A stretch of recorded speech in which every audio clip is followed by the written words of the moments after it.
స్పష్టంగా ఆదేశాలు ఇచ్చా. ఎవ్రీ డే మీరు మానిటర్ చేసుకోండి.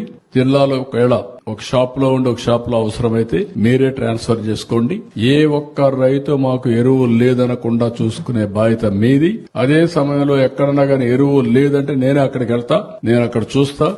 మా వాళ్ళ తప్పుంటే యాక్షన్ తీసుకుంటా. కావాలని ఇలాంటి న్యూస్ చేస్తే వాడిని తీసిపోయి బొక్కలో పెట్టి అక్కడి నుంచి పనిష్ చేస్తాం. తమాషా అనుకోవద్దండి. రేపటి నుంచి ఎక్కడ జరిగినా సరే రాష్ట్రం మొత్తం రైతాంగానికి అందరికి విజ్ఞప్తి చేస్తున్నా, మీరు రాజకీయాల్లో మీరు భాగస్వాములు కావద్దండి. రైతులుగా ప్రవర్తించండి. మొన్నే 7,000 రూపాయలు మీ అకౌంట్ లో వేసాం. అన్నదాత సుఖీభవ. అదే మరి ఈ రోజు రాష్ట్రంలో పుష్కలంగా నీరంతా ఇచ్చాం. 95% రిజర్వాయర్ల నీళ్లు నింపాం. పోయిన సంవత్సరం నీటి కొరత లేకుండా చేశాం. ఈ సంవత్సరం కూడా మళ్లీ అన్ని రిజర్వాయర్ల నీళ్లు నింపి భవిష్యత్తులో కూడా వాటర్ సెక్యూరిటీ కోసం పనిచేస్తున్నాం. అదే మరి ఎక్కడికి ఎవ్వరికి ఇబ్బందులు లేకుండా ఫెర్టిలైజర్స్ గానీ పెస్టిసైడ్స్ గానీ అన్ని కూడా మానిటర్ చేస్తున్నాం.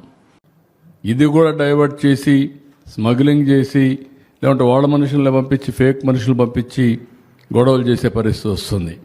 ఈ రోజు నేను ఇక్కడ ఒక ఉదాహరణ చూశాం. ఆ పేరు కనుక్కుందరు మీరు. ఆ పేరెట్టండి. ఈరోజు మీరు చూస్తే నిన్న జరిగింది కృష్ణా జిల్లాలో.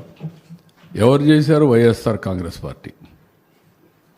అంటే ఏమనుకుంటున్నా నాకు అర్థం కావడంలా. వీళ్ళు మనుషులా లేకుంటే ఏంటి? ఇన్నిసార్లు చెప్పినా కూడా లెక్కలేనితనం.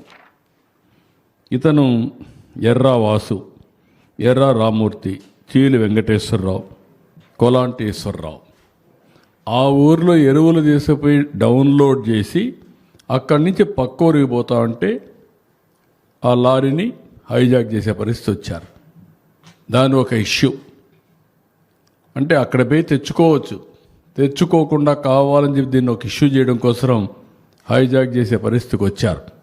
దాన్ని పోలీస్ స్టేషన్ తీసుకుపోయి మళ్ళీ మార్నింగ్ నుంచి ఇవి చేస్తున్నారు. అంటే ఎలాంటి పనులు వీళ్ళు చేస్తున్నారంటే ఇంత పొరిపే మనం చూశాను. నా డీటెయిల్స్ కూడా చెప్తాను. ముందు సబ్జెక్ట్ అంతా చూస్తే